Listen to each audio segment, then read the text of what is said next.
Hello everyone. आज के video में हम पढ़ेंगे वर्टिकल सर्कुलर मोशन के बारे में।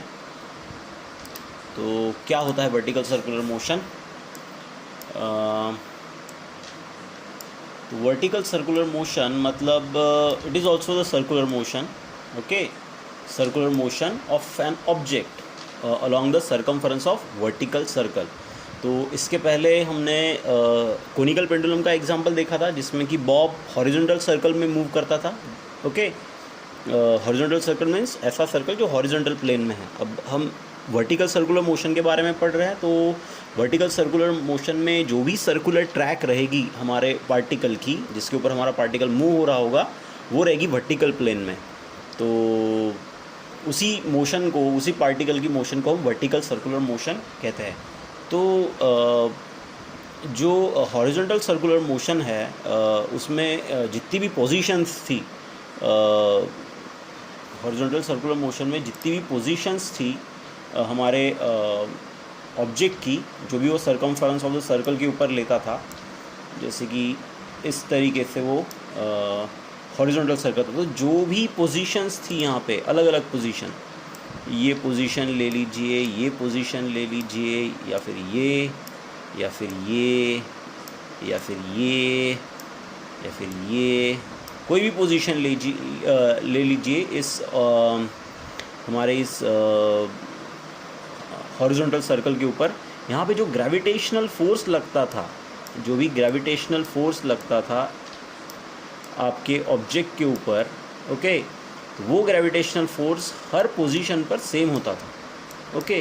तो यहाँ पे हम ग्रेविटेशन के फोर्स के इफेक्ट को निगलेक्ट भी कर सकते थे, ओके, निगलेक्ट भी कर सकते हैं। पर वर्टिकल सर्कुलर मोशन में ऐसा नहीं होता। वर्टिकल सर्कुलर मोशन में क्या होता है कि हमारा जो पार्टिकल है वो मूव होता है वर्टिकल सर्कल के सर्कमफरेंस के ऊपर। अब वर्टिकल सर्कल किस तरीके का रहता है?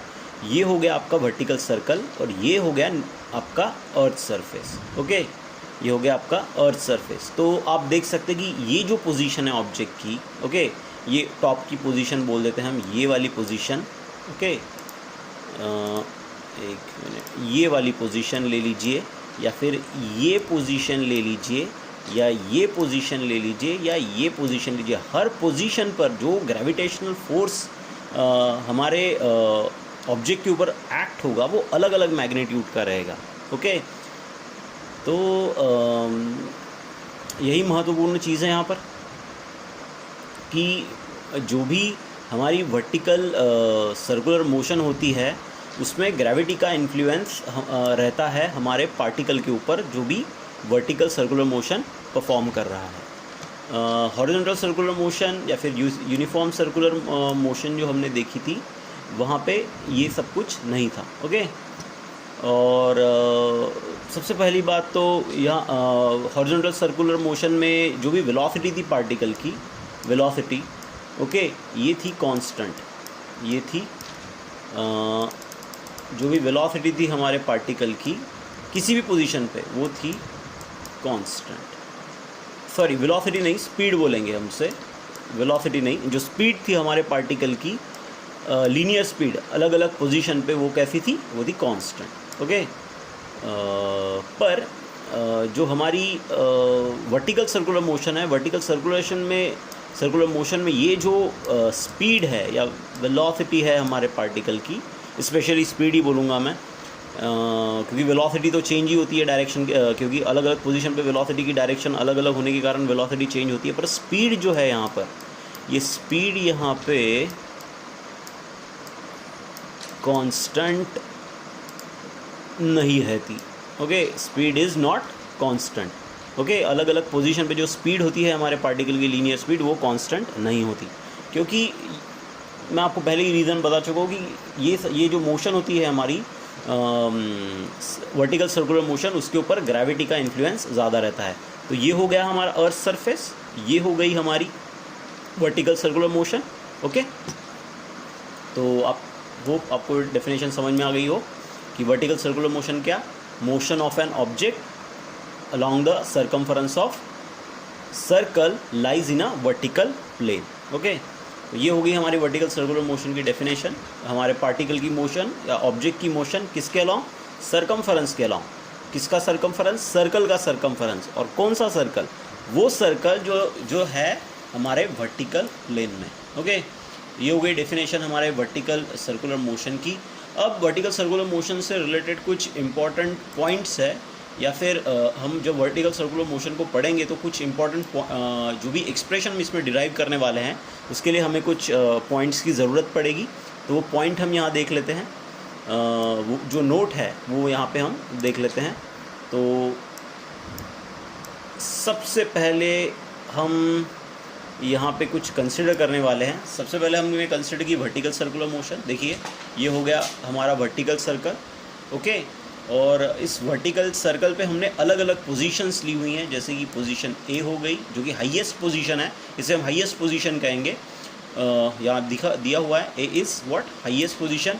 बी जो है पोजीशन, वो पोजीशन अर्थ सरफेस के काफ़ी नज़दीक है, इसीलिए हम उसे लोवेस्ट पोजीशन कहते हैं। ओके, उसे हम कहते हैं लोवेस्ट पोजीशन। और सी जो है, सी ए और बी के बीच में है, इसीलिए हम इसे बोलते हैं मिड पोजीशन। इसीलिए हम इसे बोलते हैं मिड पोजीशन। ओके, तो ये सारे पॉइंट हमारे circumference of the vertical circle के ऊपर है। ओके, अब यहाँ पे हमने V1 V2, देखिए V1 यहाँ पे है, V2 यहाँ पे है और V3 यहाँ पे है। इनकी पोजीशन ज़रा समझ लीजिए। तो V1 V2 और V3 जो है यहाँ पर, ये हो गई हमारे पार्टिकल की linear velocity.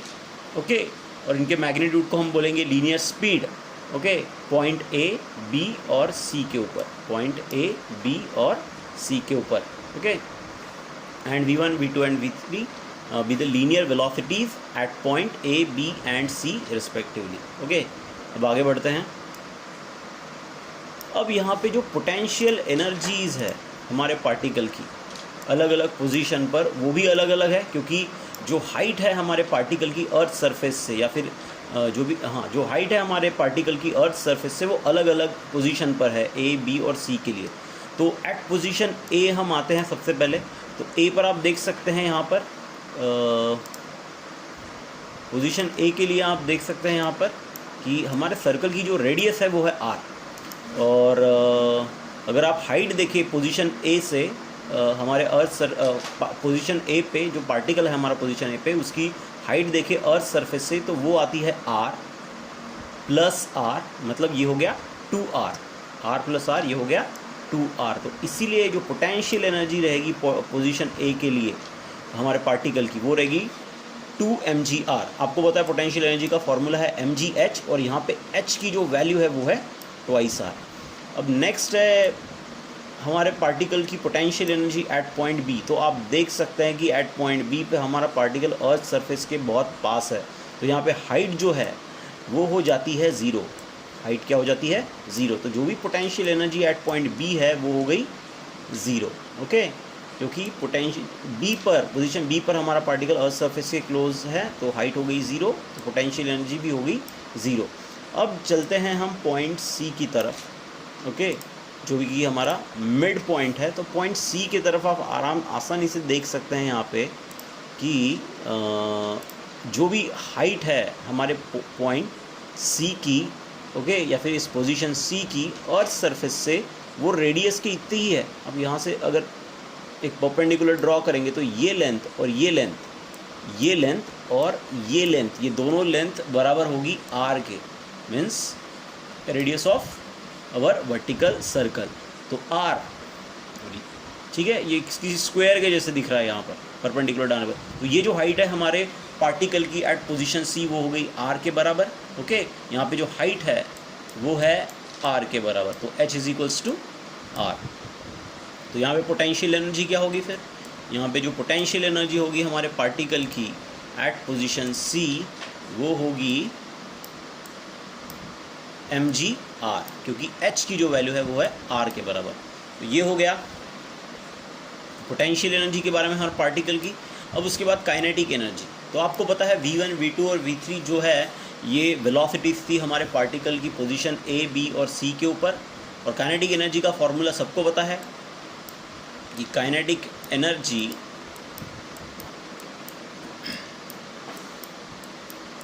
Is equals to half M V square. Okay, बस v की हमको अलग अलग वैल्यूज़ पुट करना है, बस v की हमको अलग अलग वैल्यूज़ पुट करना है इस एक्सप्रेशन में, तो हमें काइनेटिक एनर्जीज़ की वैल्यू मिल जाएगी।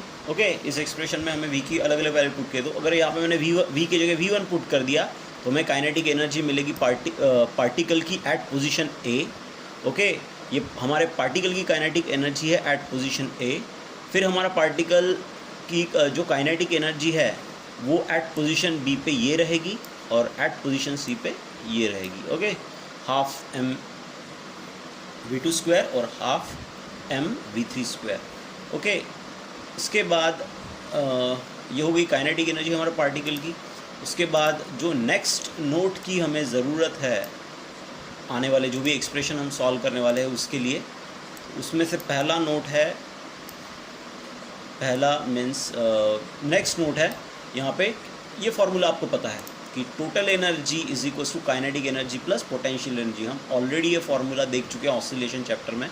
ओके, उसके बाद नेक्स्ट है according to law of conservation of energy. आपको पता है कि energy, law of conservation of energy के हिसाब से हमारी जो एनर्जी है वो एक फॉर्म से कन्वर्ट होती है दूसरे फॉर्म में। तो बस उसी प्रिंसिपल का हमने यूज़ किया है कि अगर आपके पार्टिकल की पोटेंशियल एनर्जी डिक्रीज़ होती है तो इसका मतलब ये होगा कि आपके पार्टिकल की काइनेटिक एनर्जी इंक्रीज़ होगी, या उल्टा भी बोल सकते हैं कि अगर आपके पार्टिकल की पोटेंशियल एनर्जी बढ़ी इसका मतलब आपके पार्टिकल की काइनेटिक एनर्जी डिक्रीज़ होगी। तो यहाँ पे क्या हो रहा है, पोटेंशियल एनर्जी डिक्रीज़ हो रही है और काइनेटिक एनर्जी इंक्रीज़ हो रही है। तो इसका मतलब क्या हो रहा है, हमारी पोटेंशियल एनर्जी कन्वर्ट हो रही है काइनेटिक एनर्जी में।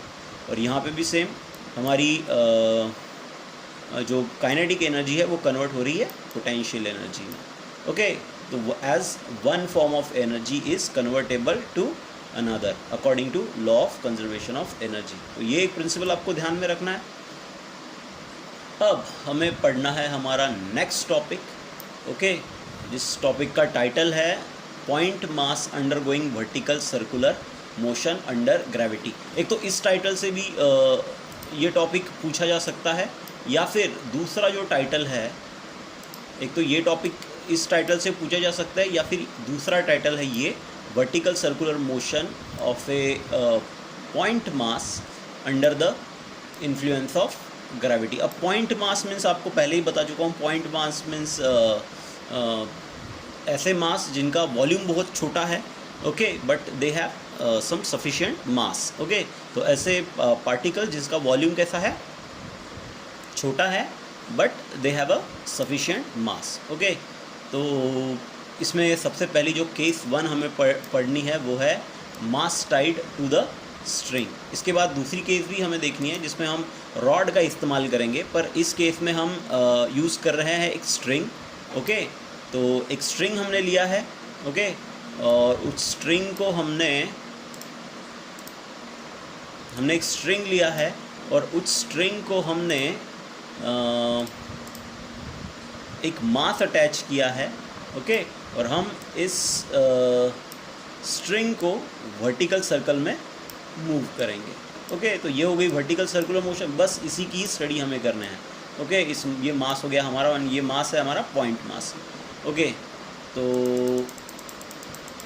अब देखते हैं आगे क्या दिया हुआ है। तो सबसे पहले हमें यहाँ पे भी क्या कंसिडर करना है, सबसे पहले हमें तो एक बॉब कंसिडर करना है। आप सभी को पता है कि हम पॉइंट मास जो है वो प्रैक्टिकली एग्जिस्टेंस में नहीं रहते। ओके, तो हम उसको रिप्लेस करते हैं हमारे बॉब से। ओके, एक स्मॉल हेवी स्फीयर जिसको हम बॉब भी कहते हैं, उसको टाई करेंगे, हम उसको बांधेंगे। ओके, किससे, एक मासलेस इनएक्सटेंसिबल ओके और फ्लेक्सिबल स्ट्रिंग से। तो यहाँ मासलेस का मतलब स्ट्रिंग का मास जो है वो निग्लिजिबल है। ओके, ये आइडियल कंडीशन हो गई, आप इस टर्म का इस्तेमाल कर सकते हैं इस एक्सप्रेशन में, कोई प्रॉब्लम नहीं है। ओके, तो हमने एक मासलेस इनएक्सटेंसिबल और फ्लेक्सिबल स्ट्रिंग की मदद से हमारे पॉइंट मास को या फिर बॉब को क्या किया है, टाई किया है। ओके, अब हम क्या करेंगे, it is whirled such that a bob of mass m perform vertical circular motion in clockwise direction. तो अब क्या करेंगे हम, इस जो भी हमारा बॉब है और जिसको हमने टाई किया है एक स्ट्रिंग के साथ, ओके, हम उसे व्रिल करेंगे, हम उसे घुमाएंगे। व्रिल मीन्स घुमाना, इस तरीके से घुमाएंगे कि हमारा जो बॉब है, ओके, जिसका मास है m, वो परफॉर्म करेगा वर्टिकल सर्कुलर मोशन, ओके। और जो वर्टिकल सर्कुलर मोशन की जो डायरेक्शन रहेगी वो रहेगी क्लॉकवाइज, कुछ इस तरीके से डायग्राम में दिखाई हुई है, ओके, क्लॉकवाइज। ओके, तो यहाँ पे भी हम, तो ये हो गई हमारी डायग्राम। तो इस डायग्राम को ध्यान से देखिए। तो इस डायग्राम में, डायग्राम को हमने जो पहले जो डायग्राम देखी थी उसी के जैसी है, थोड़ा सा कुछ चीज़ें हमने इसमें ऐड की है। तो हमने वही वर्टिकल सर्कल कंसिडर किया है। यहाँ पे पोजीशन ए, बी और सी। ए है यहाँ पे हाईएस्ट पोजीशन, बी है लोवेस्ट और सी है मिड पोजीशन।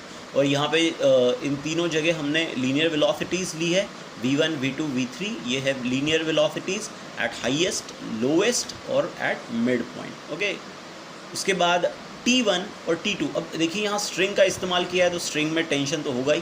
तो यहाँ पे T1 और T2 ये दोनों हो गए हमारे जो स्ट्रिंग है उसके अंदर के टेंशन एट हाईएस्ट पोजीशन, जब हमारा पार्टिकल हाईएस्ट पोजीशन पे रहेगा और लोवेस्ट पोजीशन पे रहेगा। तो आगे देखते हैं। अब बस हमें उस डायग्राम को ही एक्सप्लेन करना है।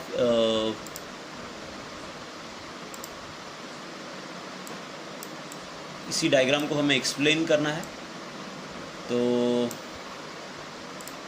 अब कौन कौन से फोर्स एक्ट हो रहे हैं ये देख लेते हैं। अब यहाँ देखिए एट पोजीशन ए जो mg का फोर्स है, जो वेट का फोर्स है, वो रहेगा downward direction, vertical downward direction. Centripetal force की डायरेक्शन हमेशा सेंटर की तरफ रहती है, ओके। ये होगी हमारी रेडियस, रेडियस, रेडियस, ओके। ये रेडियस, ये रेडियस, ये भी रेडियस। तो यहाँ पे सेंट्रीपिटल फोर्स की डायरेक्शन हमेशा सेंटर की तरफ रहती है। और टेंशन इन द स्ट्रिंग हमेशा रहता है अलोंग द स्ट्रिंग, ओके। ये रहता है हमेशा अलोंग द स्ट्रिंग। और पोजीशन ए पर ये रहेगा वर्टिकल डाउनवर्ड डायरेक्शन में। तो अब यहाँ देख सकते हैं कि जो हमारा वेट है, ओके, और टेंशन इन द स्ट्रिंग है, इन दोनों की डायरेक्शन है वर्टिकली डाउनवर्ड डायरेक्शन। तो हम यहाँ कह सकते हैं कि जो वेट का फोर्स है और टेंशन का फोर्स है, ये दोनों मिला के हमारे पार्टिकल को सेंट्रीपिटल फोर्स प्रोवाइड कर रहे हैं। तो बस यही कंडीशन हमने यहाँ पे यूज़ की है कि वेट का फोर्स प्लस टेंशन का फोर्स मिला के बनेगा हमारा centripetal force at position A, okay. तो देखते हैं क्या लिखा है at position A, okay. Force acting on the bob at position A. सबसे पहला तो वेट का फोर्स है, ओके।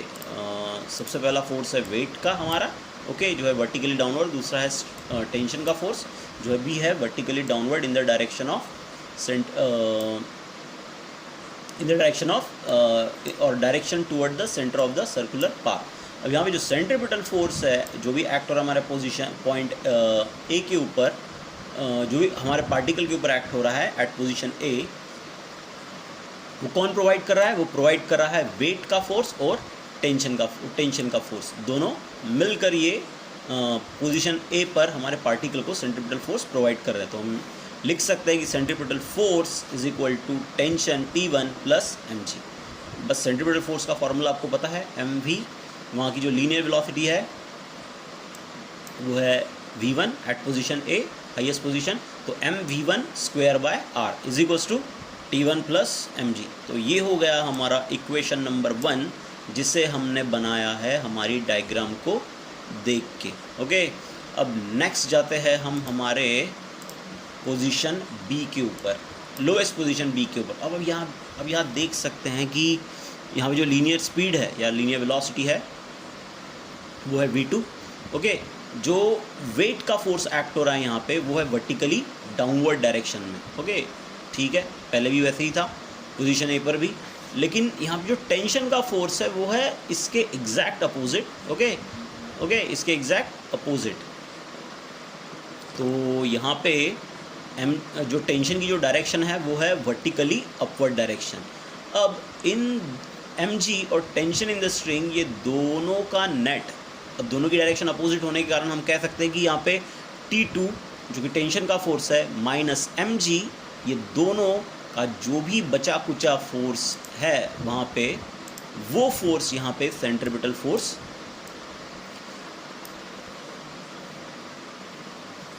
फोर्स प्रोवाइड कर रहा है। ओके, तो दोनों का नेट जो फोर्स है वो सेंट्रीपिटल फोर्स यहाँ पे प्रोवाइड करे। तो नेट फोर्स कैसे निकालेंगे? दोनों फोर्स की डायरेक्शन अपोजिट डायरेक्शन में है, तो नेट फोर्स होगा T2 minus mg is equals to centripetal force. बस इसी को हमने अगले स्टेप में लिखा है। तो देखिए, also force acting on a bob at point B are, सबसे पहले वेट का force vertically downward direction, okay, और टेंशन का फोर्स ये रहेगा वर्टिकली अपवर्ड डायरेक्शन। क्यों? क्योंकि टेंशन हमेशा खींचता है, ओके, और इसकी डायरेक्शन हमेशा सेंटर की तरफ होती है, ओके, और अलोंग द स्ट्रिंग होती है, ओके। तो नेट फोर्स यहाँ पे जो आएगा हमारे बॉब के ऊपर, ओके, एट पोजीशन बी, वो रहेगा centripetal force is equal to T2 minus mg, और सेंट्रीपिटल फोर्स का फॉर्मूला हमें पता है mv²/r, और यहाँ पे v की जो वैल्यू है एट पॉइंट बी वो है v2, ओके। तो बस उसे पुट करके हमें मिलेगा इक्वेशन नंबर 2। अब ये दो इक्वेशन बहुत इंपॉर्टेंट है, क्योंकि आने वाले सारे के सारे एक्सप्रेशन जो भी लीनियर स्पीड के एक्सप्रेशन हैं अलग अलग पॉइंट के ऊपर, या फिर आगे जो टेंशन का जो डिफरेंस हम देखने वाले हैं, ओके, तो ये सारे एक्सप्रेशन इन दो फॉर्मूलों के ऊपर निर्भर करते हैं, ओके। इक्वेशन नंबर 1 और 2 के ऊपर, ओके। तो उसके बाद हम देखेंगे expression for linear speed, okay, of particle और bob at different position, okay.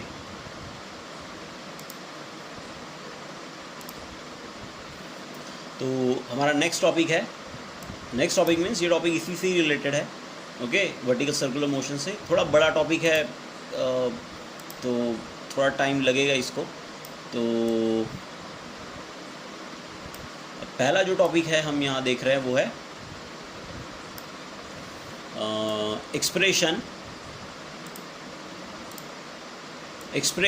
For linear velocity eight highest, lowest and mid point. तो जो हाईएस्ट पॉइंट है, लोवेस्ट पॉइंट है और मिड पॉइंट है, वहाँ पे हम लीनियर वेलोसिटी हमारे पार्टिकल की निकालेंगे। तो सबसे पहले हमें निकालनी है linear velocity eight highest point, और आप जानते हैं हाईएस्ट पॉइंट मीन्स हमारा हाईएस्ट पॉइंट है point A. Highest point means हमारा पॉइंट है, हाईएस्ट पॉइंट है हमारा पॉइंट ए। तो बस अब at point A, the tension in the string is loose or slack, also slacken भी कहते हैं। That is at point A, tension T1 is vanished। अब इनका कहना क्या है इस स्टेटमेंट में कि हमारा जो पॉइंट A है, जब हमारा पार्टिकल घूमते हुए पॉइंट A पर आता है, तो जो भी यहाँ टेंशन होता है हमारे पार्टिकल जो भी स्ट्रिंग में, ओके, ये स्ट्रिंग हो जाता है loose, okay, eight position A, okay. इसका मतलब हमारा स्ट्रिंग जो है यहाँ पे हो जाता है लूज, और अगर स्ट्रिंग अगर लूज हो गया एट पोजीशन ए, तो यहाँ पे जो टेंशन की वैल्यू जो रहेगी वो हो जाएगी 0, ओके। तो एट पोजीशन ए जो भी टेंशन रहता है हमारे स्ट्रिंग का वो हो जाता है लूज, तो मतलब वो हो जाता है 0, ओके। तो बस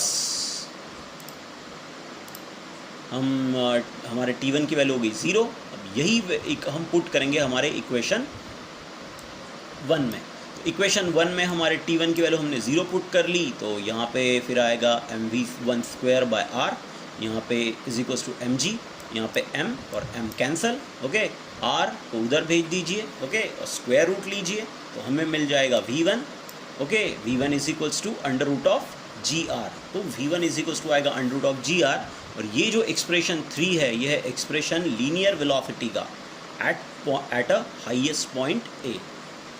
अब इस एक्सप्रेशन में एक इंटरेस्टिंग बात यह है कि अगर आपका particle vertical circular motion perform कर रहा है और वो उसके हाईएस्ट पॉइंट के ऊपर है।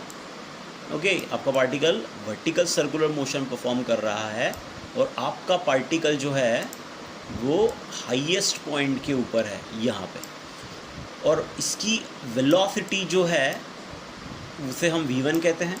ओके, और v1 का फार्मूला भी हम डिराइव कर चुके हैं। v1 का फार्मूला है √g(r). तो अगर ये जो वेलोसिटी है आपके पार्टिकल की, ओके, ये जो वेलोसिटी है आपके पार्टिकल की एट हाईएस्ट पॉइंट, ये वेलोसिटी अगर less than under root of g(r) रही तो क्या होगा? अगर आपके पार्टिकल की जो भी लीनियर वेलोसिटी है एट हाईएस्ट पॉइंट वो less than under root of g(r) है, ओके, तो क्या होगा? कुछ नहीं होगा, आपका जो स्ट्रिंग है वो पूरी तरीके से लूज हो जाएगा, स्लैकन हो जाएगा और आपका पार्टिकल धड़ से नीचे गिर जाएगा। ओके, आपका पार्टिकल धड़ से नीचे गिर जाएगा और वो सर्कुलर मोशन को कंटिन्यू नहीं रख पाएगा। ओके, तो ये चीज़ आपको ध्यान में रखनी है। अब नेक्स्ट है हमारा linear velocity at lowest point B. तो लोवेस्ट पॉइंट बी पे हमको लीनियर वेलोसिटी निकालनी है। ओके, तो हम यहाँ पे यूज़ कर रहे हैं हमारा law of conservation of energy. और law of conservation of energy के अनुसार क्या होता है कि increase in kinetic energy from point A to B is equals to decrease in potential energy from point A to B. Okay, अब हम already potential energy के एक्सप्रेशंस देख चुके थे। हाईएस्ट पॉइंट पे जो पोटेंशियल एनर्जी है वो ये होती है ये, और लोएस्ट पॉइंट पे जो पोटेंशियल एनर्जी होती है, ओके, मैं थोड़ा दूसरा कलर इस्तेमाल करता हूँ यहाँ पे। तो हाईएस्ट पॉइंट पे पोटेंशियल एनर्जी होती है ये, ग्रीन कलर में दिखाया, और लोएस्ट पॉइंट पे पोटेंशियल एनर्जी होती है ये। तो आपको दिख रहा होगा यहाँ पे कि हाईएस्ट पॉइंट पे पोटेंशियल एनर्जी ज़्यादा है। तो जब पार्टिकल हमारा, ओके, जब हमारा पार्टिकल ए से बी पोजीशन पे आएगा तो जो पोटेंशियल एनर्जी होगी हमारे पार्टिकल की पोजीशन ए से लेके बी तक, वो क्या होगी? डिक्रीज़ होगी। लेकिन अगर वो डिक्रीज़ होगी तो वो कन्वर्ट होगी काइनेटिक एनर्जी में। तो वो कन्वर्ट होगी किस में? काइनेटिक एनर्जी में। तो बस अब हमारा पार्टिकल पोजीशन ए से बी की तरफ आया तो उसकी पोटेंशियल एनर्जी होगी लूज, और पोटेंशियल एनर्जी हो गई लूज तो वो कन्वर्ट होगी किस में? काइनेटिक एनर्जी में। तो बस हमने वही लिखा है यहाँ पे कि increase in kinetic energy from point A to B is equals to what? Decrease in potential energy from point A to B. तो जो भी हमारी काइनेटिक एनर्जी बढ़ रही है पार्टिकल की या हमारे बॉब की from point A to B, okay, वो किसके बराबर है? वो बराबर है उस पोटेंशियल एनर्जी के डिक्रीज से जो भी पोटेंशियल एनर्जी डिक्रीज हुई हमारी पॉइंट ए और बी के बीच में। तो काइनेटिक एनर्जी का आपको पता है, जब भी हम इंक्रीज और डिक्रीज ये टर्म स्टडी करते हैं, या फिर इंक्रीज और डिक्रीज को कंक्लूड करना चाहते हैं, तो हम क्या लेते हैं? हम डिफरेंस लेते हैं। हम क्या करते हैं? हम डिफरेंस लेते हैं। तो बिना डिफरेंस के हमें कैसे पता चलेगा कि कोई चीज़ कितनी बड़ी है या फिर कोई चीज़ कितनी कम हुई है? तो हम वहाँ पे डिफरेंस लेते हैं। ओके, तो बस यहाँ पे भी वही किया है हमने। तो यहाँ पे काइनेटिक एनर्जी है पोजीशन बी के ऊपर ज़्यादा, तो काइनेटिक एनर्जी इस जो बी के ऊपर ज़्यादा काइनेटिक एनर्जी है उससे हम सब्सट्रैक्ट करेंगे हमारी काइनेटिक एनर्जी फ्रॉम पॉइंट ए, क्योंकि यहाँ पे काइनेटिक एनर्जी कम है, यहाँ पे काइनेटिक एनर्जी ज़्यादा है। ओके, और आपको भी पता है potential energy at point A ज़्यादा है as compare to potential energy at point B. Okay, तो potential energy at point B कम है as compare to potential energy at point A. Okay, थोड़ा उल्टा कहा मैंने उसको, तो उल्टा सीधा दोनों तरीके से। तो इन दोनों के बीच का डिफरेंस लेंगे हम। बस हमें सारे फॉर्मूले ऑलरेडी पता है। Kinetic energy at point B is equals to half mv2 square, और kinetic energy at point A is equals to half mv1 square, और potential energy at point A is equals to 2mgr, और potential at point B is 0। बस हमें यहाँ से अब half m common निकालना है, और यहाँ पे ये m कटा। ओके, हम काटने के लिए लाल रंग का इस्तेमाल करेंगे। ओके, ये रंग सॉरी, ये मास कैंसिल हो गया। ओके, उसके बाद क्या, हाफ को इधर भेज दीजिए, तो हाफ को इधर भेजिए तो 2 × 2 that is 4, okay that will be 4। और V1 का जो फॉर्मूला है वो हमें ऑलरेडी पता है इक्वेशन 3 से कि V1 इज इक्वल्स टू होता है √GR। तो ये वैल्यू हम यहाँ पे पुट करेंगे, तो यहाँ V1 का स्क्वायर है तो यहाँ पे आएगा GR, ओके। अब GR को भेजेंगे हम इस तरफ, ओके। GR को इस तरफ भेजने के बाद हमारा फॉर्मूला आएगा V2 square is equals to what, 5GR। Square root लेने के बाद हमें मिलेगा V2 जो कि है √5GR। तो यहाँ इसे देंगे हम इक्वेशन नंबर 4, और इक्वेशन 4 हमारा इक्वेशन 4 है expression for linear velocity at point B, okay. तो ये हो गया linear velocity at point B का expression, okay, at lowest point B का एक्सप्रेशन। अब यहाँ पे और एक इंटरेस्टिंग पॉइंट किस तरीके का है कि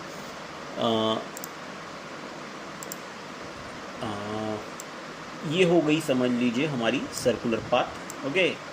और हमारा जो पार्टिकल है या फिर हमारा जो बॉब है वो है इस पोजीशन के ऊपर, ओके। और इसकी जो लीनियर वेलोसिटी है यहाँ पर वो है v, ओके। अगर ये लीनियर वेलोसिटी आपके पार्टिकल की, जो भी लीनियर वेलोसिटी आपके पार्टिकल की, ये अगर ये जो लीनियर वेलोसिटी आपके पार्टिकल की v, ये अगर कम हुई, सॉरी, ये अगर कम हुई √GR 5GR से, तो क्या होगा, ओके। अगर आपके पार्टिकल की या बॉब की जो वेलोसिटी है एट लोअर पॉइंट वो अगर √5GR से कम हुई तो आपका बॉब आगे ज़्यादा बढ़ नहीं पाएगा, ना वो टॉप तक पहुंच पाएगा, ओके, और ना ही उसकी सर्कुलर मोशन कंटिन्यू होगी। तो आपका जो पार्टिकल है वो कुछ थोड़ा सा आगे बढ़ेगा, ओके, अगर उसकी वेलोसिटी √5GR से कम है, और वो बस यहाँ पे ऑसिलेट होते रहेगा, ओके, वो सर्कुलर मोशन कंप्लीट नहीं कर पाएगा। लेकिन अगर आपके पार्टिकल की जो वेलोसिटी है वो √5GR है या उससे ज़्यादा है, तो आपका पार्टिकल टॉप तक भी पहुँचेगा और आपकी वर्टिकल सर्कुलर मोशन को कंटिन्यू करेगा, ओके। इसके बाद नेक्स्ट है linear velocity at mid point C, okay. तो linear velocity at mid point C के एक्सप्रेशन को देखते हैं, ओके। तो by law of conservation of energy, हम यहाँ पे law of conservation of energy निकाल रहे हैं। तो law of conservation of energy के हिसाब से जो टोटल एनर्जी की अमाउंट होती है वो हमेशा कांस्टेंट रहती है। तो यहाँ पे जो भी टोटल एनर्जी रहेगी आपके पार्टिकल की एट पोजीशन B के ऊपर, kinetic, okay, plus potential, okay, और जो भी टोटल एनर्जी रहेगी at point C, same kinetic plus potential, okay, kinetic plus potential, ये दोनों जो भी टोटल एनर्जी रहेगी एट पॉइंट B और C, ये दोनों क्या रहेगी, सेम रहेगी। एट पॉइंट A भी वो सेम ही रहेगी, ओके, पर हमें एक्सप्रेशन को फाइंड करने के लिए B और C की टोटल एनर्जी की ज़रूरत पड़ेगी जो कि सेम है, ओके। अब देखते हैं यहाँ पे हम क्या करेंगे आगे। So total energy is equal to आपको पता है kinetic energy plus potential energy, यहाँ पे भी kinetic energy at point C और kinetic energy potential energy at point C। बस आपको kinetic energies at point B और potential energy at point B की वैल्यू पुट करनी है। ये होगी kinetic energy at point B, ये होगी potential energy at point B। Kinetic energy at point C, potential energy at point C, okay. तो अब क्या करेंगे हम, अब हमें V3 की वैल्यू फाइंड करनी है। तो हम इस mgr को भेजेंगे, ओके। अब हमें V3 की वैल्यू फाइंड करनी है तो हम इस mgr को भेजेंगे इस तरफ। तो ये हो जाएगा half mv2 square minus mgr is equals to half mv3 square. अब V2 की वैल्यू तो हमें ऑलरेडी पता है, इसके पहले के एक्सप्रेशन में हम V2 की वैल्यू फाइंड कर चुके थे, जो कि है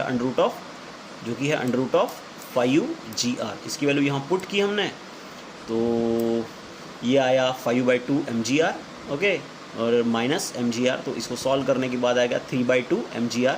तो यहाँ पे is equals to half mv3 square. तो यहाँ पे m ओके, रेड कलर इस्तेमाल करते हैं।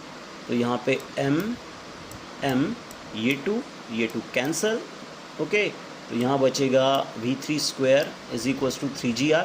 स्क्वायर रूट लीजिए, स्क्वायर रूट लेने के बाद क्या आएगा, स्क्वायर रूट लेने के बाद आपकी जो वेलोसिटी है एट मिड पॉइंट, वो इसकी वैल्यू मिलेगी आपको, जो कि है v3 is equals to under root of 3gr। Okay, तो ये इक्वेशन 5 हो गया expression for linear velocity at mid point C. Okay, that's it for today. इसके बाद के एक्सप्रेशन में हम टेंशन के बीच का difference, tension eight highest point और टेंशन एट लोएस्ट पॉइंट के बीच का डिफरेंस देखेंगे। ओके, और उसके बाद हम टेंशन एट एनी पॉइंट का भी एक्सप्रेशन देखेंगे। ओके, और टोटल एनर्जी किस तरीके से कंजर्व होती है वर्टिकल सर्कुलर मोशन में, ये भी देखेंगे। Okay, that's it for today, thank you.